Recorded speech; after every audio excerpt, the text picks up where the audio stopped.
What is up, everybody, and welcome back to TarHeelIllustrated.com. I'm Jacob Turner. He's Andrew Jones, and as you can hopefully tell by the backdrop behind AJ right now, he is in the – here we go. Give us a little tour. He's in the Watsco Center right now in Coral Gables, Florida. AJ, I've never asked you, how is the Watsco Center? Is it Final Four banner? Can you see the Final Four banner? Oh, yeah, I can see it up there. How is it? How is that arena? Is it pretty? I like it. It's the smallest arena. It's the smallest building in the ACC by attendance, by seating capacity. They actually have a section up there that they built for seats, but they can't put anybody up there. If you see the top of this side over here, up there. Interesting. Because the fire marshal said that the building isn't big enough to house that many people in case there's an incident. So it's just green concrete. Nobody sits in it except some TV people. Did they not? You think they would have got that figured out before they built it? I guess I don't know if Miami offers engineering as a degree. So. I hope they don't. Jesus, I hope. I like it. I love the colors here. Yeah. Look, today it was full. There's a lot of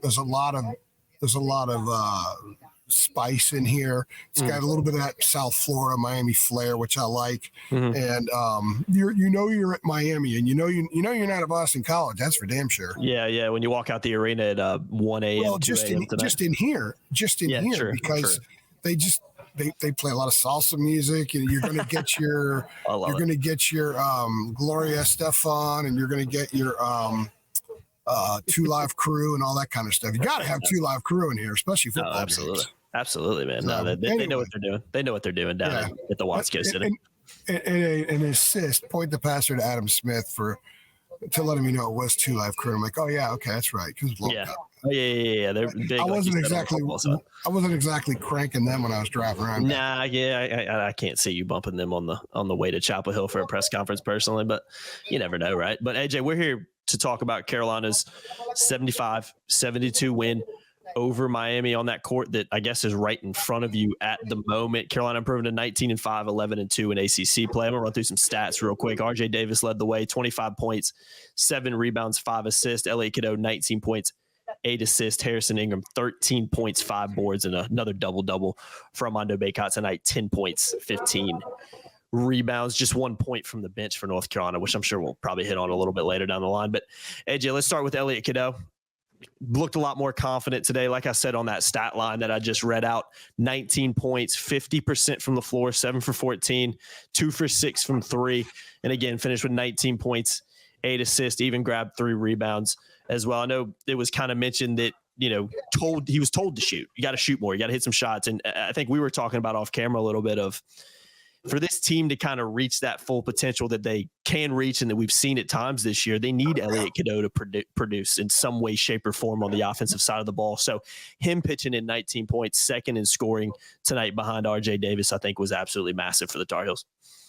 He gets he makes between 500 and 1,000 threes every day. I believe he has 3 shooting sessions a day. I was just talking to him about this about 45 minutes ago. He has 3 shooting sessions a day with one of the student managers, right. And he makes between 500 and 1,000 threes a day. He can shoot the ball. It's just that in the game, sometimes it's tough for it to translate, especially when you don't see it go through the cylinder, especially when you're 18 or 19, I guess he is. You're a freshman and you've got all this other responsibility on your shoulders. There are aspects of the game that maybe take a little longer to come along than another. But the last 2 games, well, we've got entertainment going on in here. The last 2 games, Clemson and Duke, basically they laid off. They said, shoot. We dare you to shoot. And when they did that, they crowded the driving lane. So the drives weren't there for Elliott. Miami went up and played right on him, and he drove. But he also got some threes. And I think the 2 most important, I wouldn't say most important stats, but 2 very important stats are the 14 attempts and the 6 three-point attempts. He made a 3 in each half. He had not hit a 3 since December when they played Charleston Southern. And it had become enough of an issue where you could look at this team and say, if RJ's off, Armando's in some foul trouble, you don't know what you're going to get from Cormac Ryan from the perimeter, and Harrison Ingram is not a volume scorer, who else is going to put the ball in the basket? You need Elliot Cadeau to hit some of those shots, because when he does, they defend RJ differently. And there's all kinds of stuff going on here now, by the way. They defend RJ differently, just opens up everything.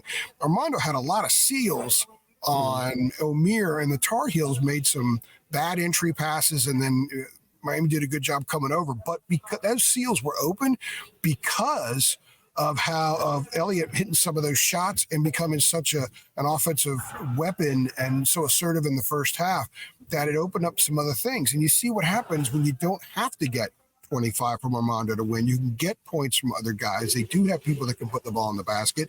And when they do that, they're a better team. They weren't great tonight by any means, but they were really good in some stretches. And they opened up 20-8. And the biggest reason they opened up 20-8 in the game is because Elliot was outstanding out of the gate.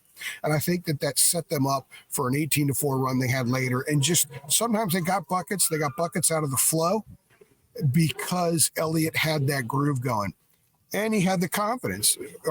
Hubert said after the game that he talks confidence with Elliot a lot, and everybody's different. And we've seen the growth of Hubert as a coach to understand that every player's got a different button to push. And some players, you just push it once, they go.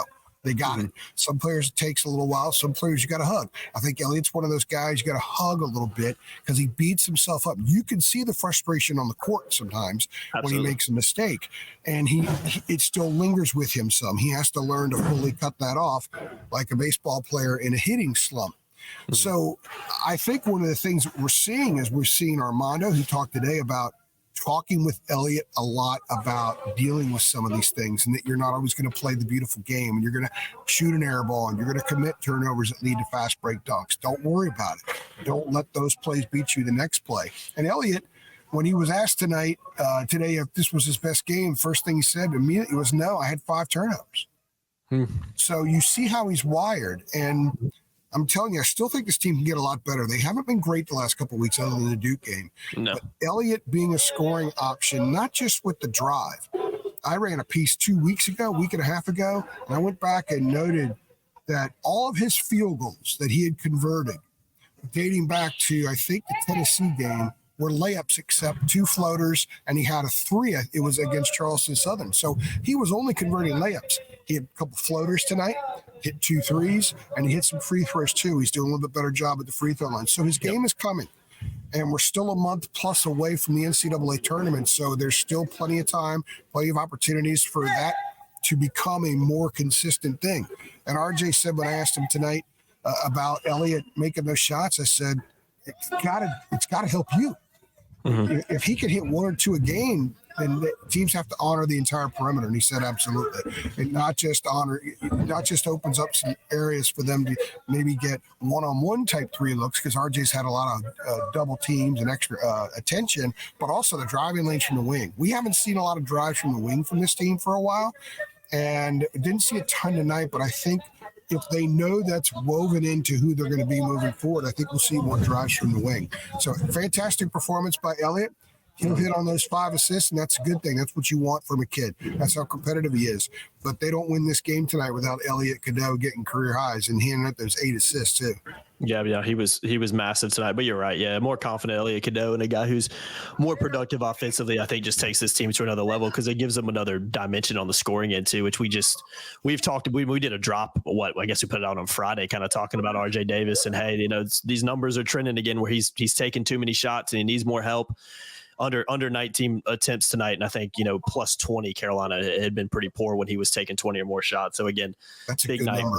Yeah, definitely, it's a big number, and obviously a big night from him. I'm sure we'll talk about him a little bit more later on too. Under 20, let me jump in real fast. Under 20 in a game where Carolina needed to score to the very end. That's a good sign. And by the way, one of Elliot's threes was a kick out from RJ from underneath the basket. It was a beautiful, beautiful play. Elliot, like I said, really good performance from the freshman today.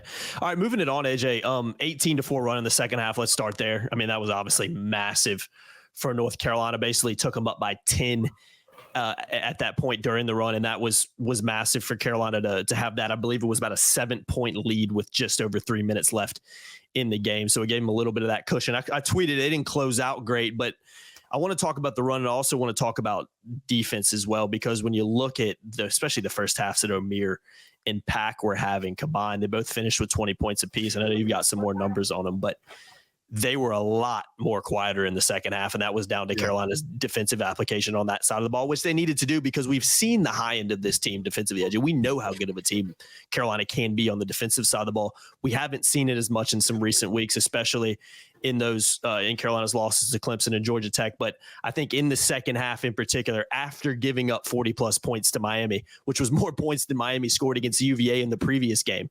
So it wasn't a great first half defensively for North Carolina. But again, I think stepping up a little bit more defensively, shutting down O'Meara and Pack in particular a little bit more in the second half and having that massive run. Obviously, defense aided in that run. But for me, those were the two things that were able to kind of propel again Carolina to a 3-point win in Coral Gables.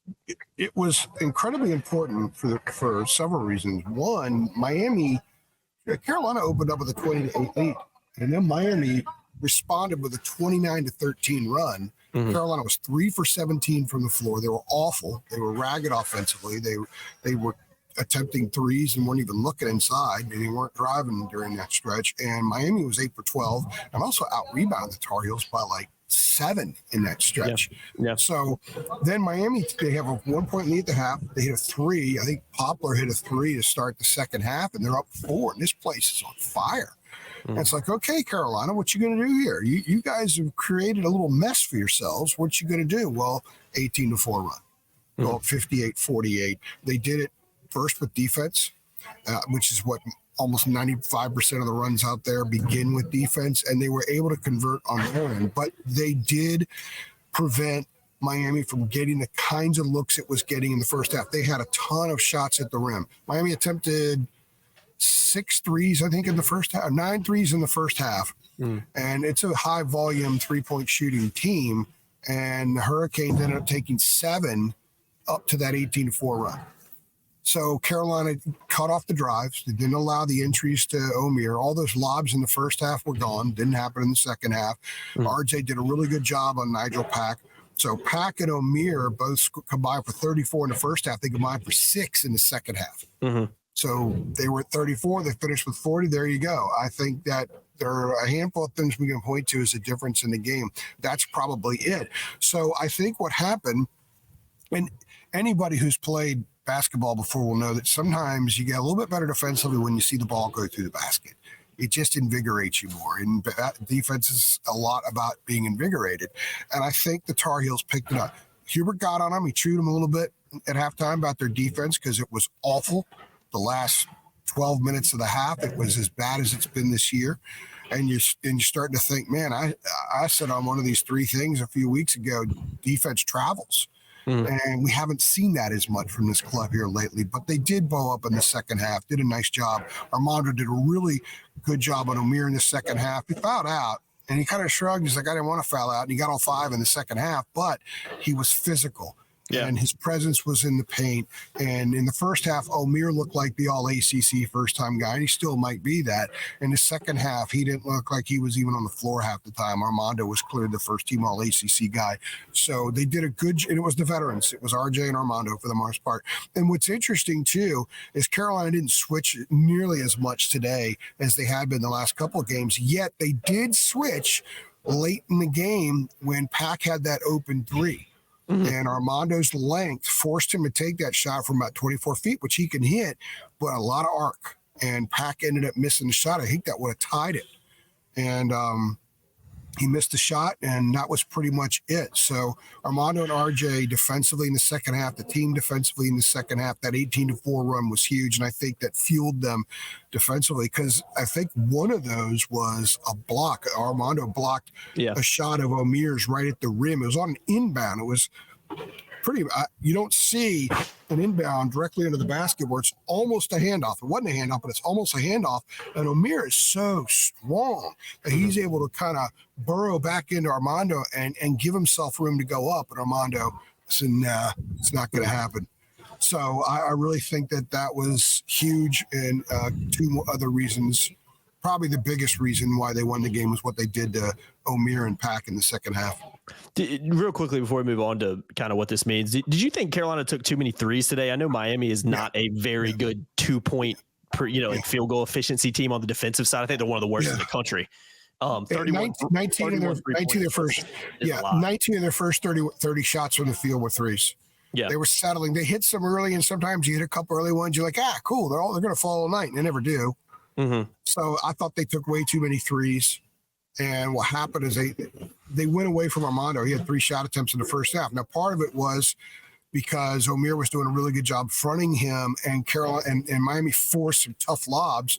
Cormac Ryan had a lob that people beat the hell out of him for on Twitter, but it was Armando actually had the seal, and he could have released. The help side didn't come over that time. But I think Armando had gotten to the point where he was so used to the damn help side coming over, he wasn't going to get the ball. And it looked like a really bad pass by Cormac. And it maybe was too far, but Armando didn't go for it either. And I think that was the effect of the fronting and the lobs not working on one end while they were working constantly for Miami, except one bad pass on the other end. But they fixed that. And Armando did a better job getting position. He was active on the offensive glass, and he was able to get a double-double, 10 points. Look, if he goes 10 and 15 the rest of the way, this is going to be a really good team. I think maybe he goes 14 and 15 is probably what they want. A couple more buckets.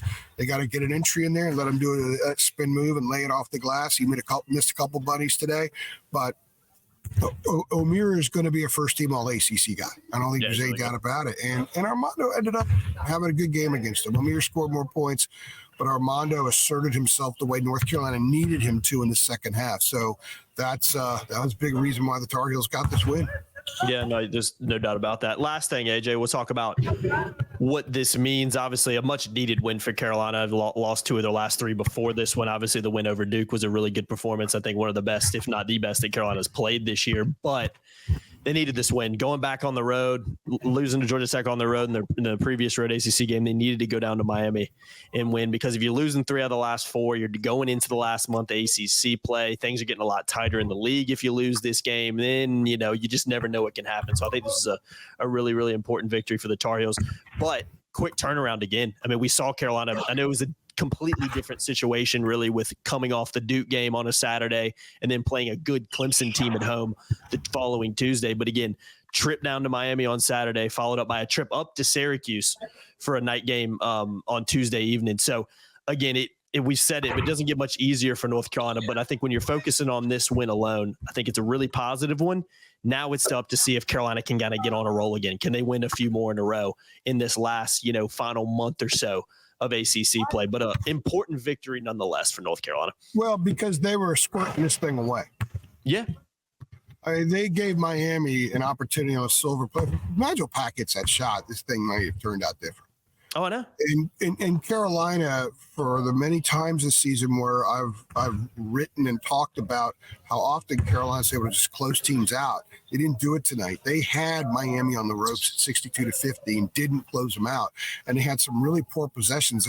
A couple, I don't know what Hubert really went heavy on the called plays in the second half. And I think that at times the Tar Heels were very predictable. At times it got very RJ dribble heavy and RJ four shot heavy. And that's not winning basketball for this team. And there was one time when Hubert called a play, I don't even remember what it was, but it was when Miami was making a little bit of a push. He called the play, they stopped, they reset. Elliot was on the ball. 4 seconds later, Elliot shot a three from the top of the key. I can't imagine that was what he called. No, I doubt it. So they did not play well down the stretch. They played hard, and they were able to get make some things happen and get a couple of balls here and there. They may have gotten a couple calls go in their favor as well. That stuff even now, it was a terribly officiated game, but it's terrible both ways. Sounds about right. I think people need to just stop complaining about the refs because it's just bad every game for the most part. Yeah, you're not allowed.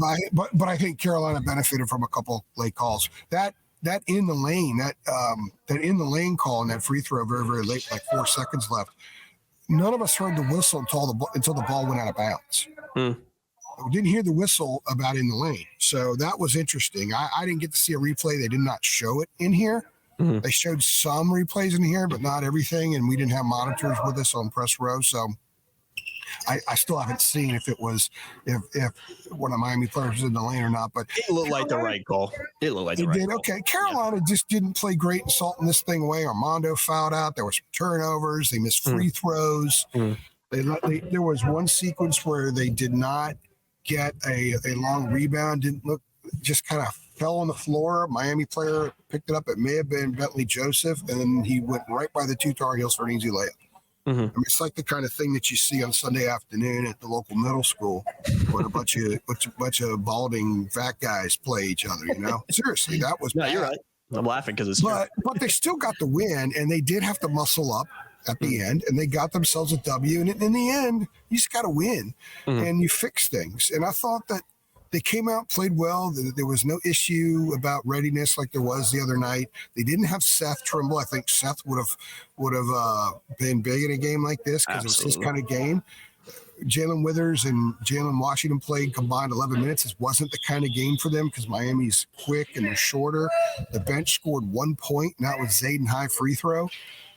Paxton Wojcik played a lot of minutes because Seth wasn't here, and I thought Paxton at least played with some energy for a while, but they got a W. It wasn't pretty. They got a lot to work on.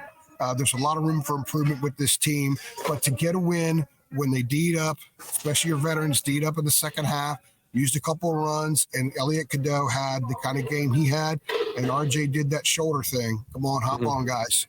And they know he can do that, and he was a focal point in the second half.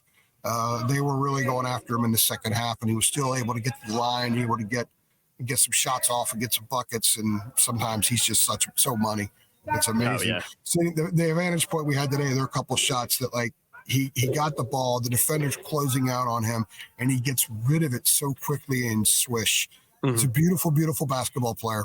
Yeah, and there were times tonight he was beautiful. So it's a good win. They have a tough one now. Got to go to Syracuse and deal with another desperate team. By the way, Clemson did to Syracuse today exactly what Clemson did to Carolina.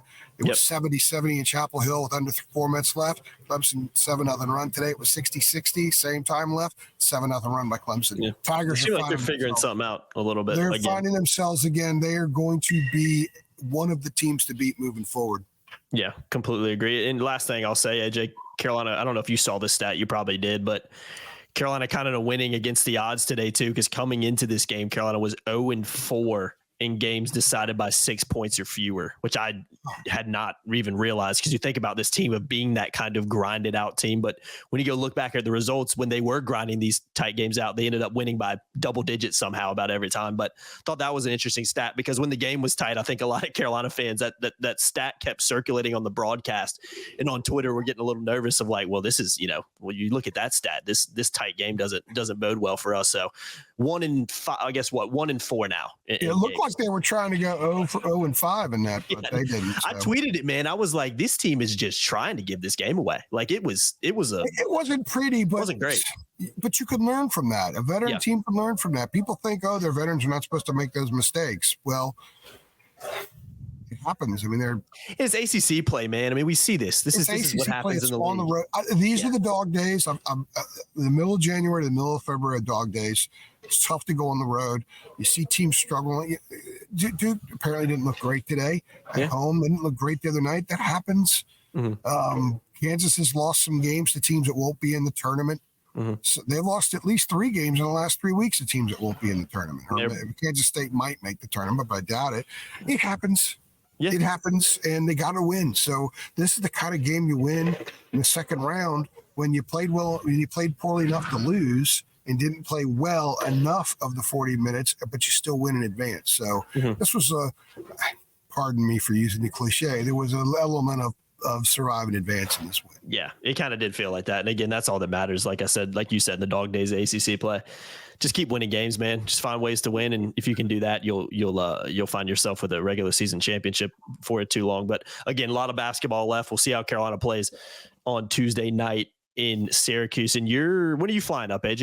Are you staying in Coral Gables for a couple of days? I'm staying here and I'm flying up Syracuse very early Monday morning. So nice. So you get to. It didn't make sense to come home. Yeah. Tomorrow and then turn around, fly out, and no point. Might as well stay in the sun in the sunshine. Well, it's so easy to get my steps here. I bet. It actually doesn't cost as much. Saves a little bit of money too. We got to get that THI budget up. We need more people to subscribe. Yeah, hit that subscribe button. REillustrate.com, guys. $833 a month. That's all it is. It's nothing. And we get more subscribers, and maybe Jacob could join me here. You'd like it here. You'd like it here because the scenery is fantastic inside the building too during a game. It's stuff.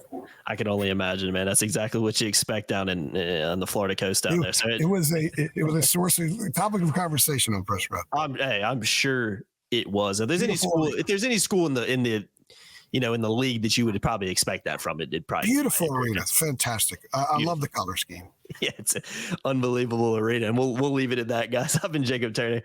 He's been Andrew Jones. Another edition of our Three Things Post Game podcast. Let's do this. I want AJ. I don't know if I told you.